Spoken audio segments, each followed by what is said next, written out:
They promised me eternal life, but no one warned me about the final ritual. Everyone dreams of living forever, but what if the cost of immortality is a fate worse than death itself? I thought I'd found the secret to eternal life, but what I discovered has haunted me every day since. This is the story of how I escaped. Barely. The invitation. It all started with a whispered conversation at a bar, the kind you know you shouldn't eavesdrop on but just can't resist. My buddy and I were nursing our beers in a corner, trying to drink away another pointless Tuesday night, when I overheard two people at the next table talking about the ritual. Their voices were low, careful, like they knew they were talking about something forbidden. "Only a few have survived it, you know," the woman whispered. "But those who do, they're granted eternal life." Her companion, a wiry guy with dark eyes, looked around nervously. "You really believe that? No one actually knows what happens after the ceremony." I must have stared a bit too long because the woman's eyes met mine and suddenly I was pulled into their conversation. "Curious, aren't you?" she asked, almost daring me to deny it. She introduced herself as Claire, and with a knowing smile she invited me to experience something that would change my life. I'd been at a low point for a while, lonely, broke, and desperate to find something, anything that would give my life meaning. The promise of eternal life was crazy, sure, but in that moment, it felt like a lifeline. The initiation. I didn't realize what I was getting into until I showed up at the old decaying mansion on the outskirts of town. The place was eerie, with towering spires and darkened windows that seemed to swallow any light that dared touch them. Claire met me at the gate, her face serene, like she'd been expecting me her whole life. "You're here for the initiation," she said, her voice soft but commanding. Inside, the place was dimly lit, with candles scattered around in a way that felt both spiritual and ominous. A dozen or so people were seated in a circle, each one staring at me with an intensity that made my skin crawl. They didn't say a word, just nodded as Claire led me into the circle. "We are the Eternal," she announced, her voice filling the room. "We seek to break free from the chains of mortality. But before you commit, know that there is a price for eternal life, one that cannot be reversed." I wanted to ask what the price was, but something about her tone froze the question in my throat. I just nodded. They led me to a room that looked like it had been untouched for centuries.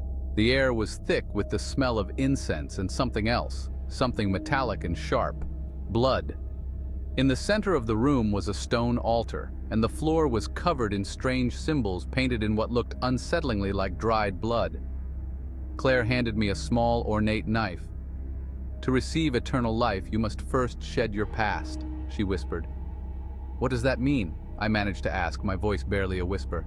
"It means you must sever yourself from all that ties you to the world of the living," she replied, her eyes dark and empty. "Your fears, your regrets, and ultimately, your humanity." They watched as I made a small cut on my forearm, enough to draw blood. The room grew quiet, and I could feel the weight of their eyes on me, watching as the blood pooled and dripped onto the altar. But then, I felt something off. The blood seemed to move on its own, trickling down in unnatural patterns, forming symbols that pulsed and shimmered in the candlelight. As the symbols began to glow, a coldness spread through my body, and I felt less connected, less alive. Over the following weeks, I underwent several cleansing rituals. Each time they pushed me further, asking me to give up something more personal, more precious. Memories, emotions, even my sense of self began to slip away. I became hollow, a vessel for something I didn't understand. But with every ritual, I also felt a strange surge of energy, a vitality that pulsed through my veins like fire. My body healed faster, my senses sharpened. I started to feel powerful, invincible. The catch, as Claire finally revealed, was that this eternal life wasn't free. The body could live forever, but the mind, the soul, those would degrade over time. You would become a shell, a walking corpse with no memory of who you once were, sustained only by the rituals and the sacrifices. "What happens if I stop the rituals?" I asked her one night, feeling a sliver of doubt creep in. She didn't hesitate. "You age, rapidly. The years you've held at bay come flooding back all at once and, well, no one survives it." The further I went, the deeper I sank into the twisted horrors of the Eternal's cleansing rituals. As I joined in more of these ceremonies, what I witnessed went beyond anything I'd ever imagined. The price of eternal life wasn't just blood, it was the complete and violent surrender of our humanity piece by agonizing piece. The rites began with the carving. Each member had to inscribe a unique symbol into their flesh, a deep, jagged cut that took the shape of their worst fear. They handed me a ritual blade, its edge cruel and sharp. With trembling hands, I drew the blade across my skin, feeling the bite as it opened a gash along my arm. The blood dripped onto the altar, but it didn't just pool. It moved, shifting into writhing patterns on the stone like it was alive. The scars from previous rituals had turned the older members into walking maps of suffering, their bodies covered in grotesque carvings. Each scar was a memory they'd torn out of themselves. I saw one man with deep, warped cuts across his torso, his back a twisted landscape of scar tissue that pulsed and stretched like something trapped inside was trying to break free. But that was just the beginning. In one of the most horrifying rituals, we were forced to offer a piece of ourselves. They called it the tribute. In a chillingly calm voice, Claire explained that we would each remove a small piece of flesh, a fingertip, an earlobe, a chunk of skin from the shoulder. They provided a searing hot iron blade to cut away the flesh cleanly, so it would burn closed as you sliced it off. The room filled with the sickening smell of burnt skin as each member took their turn, placing their tribute in a ceremonial bowl. As I watched others press the blade to their skin, heard the hiss as the flesh seared and separated, it was all I could do not to vomit. Each sacrifice was a physical toll paid to the gods of the Eternal, a piece of themselves offered up in blind devotion. And the blood, it was collected, boiled into a thick, dark paste. They smeared it onto their bodies, onto their faces, believing it would bond them to the cult, body and soul. The most haunting ritual, however, was reserved for those nearing the end of their endurance, the members who had lived too long and begun to lose their humanity. One night I watched as they laid an elder member on the altar, his body warped and twisted by years of these rites. The cultists began chanting, their voices low and rhythmic, filling the air with a sense of dread. They poured scalding oil over his limbs and his flesh bubbled and split. Yet he lay there motionless, too numb to scream. His eyes, vacant and staring, seemed to plead for release. They handed me the knife then. "Join us," Claire whispered, her face alight with zeal. "Become one with the Eternal." I felt the cold steel in my hand, saw the empty, hollow expression of the man on the altar, and I knew there was no freedom here, only an endless cycle of sacrifice and degradation. My horror deepened when I realized that the Eternal wasn't just some small cult hidden in the shadows. It was a vast network, a hierarchy with members in positions of power across the globe. People you'd never suspect, CEOs, politicians, scientists. They were all part of this twisted pursuit of eternal life. One night I confronted Claire. "This isn't life, this is a nightmare." She looked at me, a sad smile on her lips. "You haven't understood, have you? True life is not bound by form or memory. We are freeing ourselves from the chains of mortality." I didn't buy it. I had seen the toll it took, the decay of the mind, the monstrous transformations. This wasn't freedom. It was enslavement to something far darker. By the time I finally decided to escape, my body was a canvas of scars, each mark a brutal reminder of what I'd endured. The nights bled into each other in a haze of whispered chants and dim candlelight. But that final night was different. I had discovered a hidden ritual in the journal of a former member, a single, irreversible rite that would sever me from the Eternal. But the cost was staggering. I'd have to rip myself free from the cult's grip by reversing all the years of eternal life I'd been granted, aging in mere hours. I performed the ritual in secret, the incantations twisted and dark. echoing off the stone walls. My skin began to burn as the forbidden words left my lips, my hands trembling as I cut into my own flesh, severing the ties that bound me. The pain was immediate and overwhelming, unlike anything I'd felt before. It was as if each mark, each scar they had carved into me, burst open again, oozing blood that felt cold as it trickled down my skin. Then the aging began.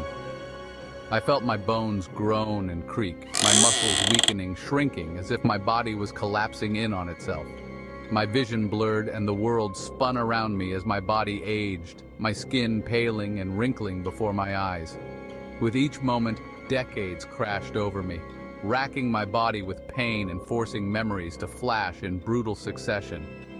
I could feel my vitality slipping away, a silent scream building within me as I realized what this meant, that I was trading everything for the slimmest chance at freedom. I staggered down the hallway, every step leaving a trail of blood. The cultist realized what I'd done. Claire appeared at the far end of the corridor, her face a mask of rage and betrayal.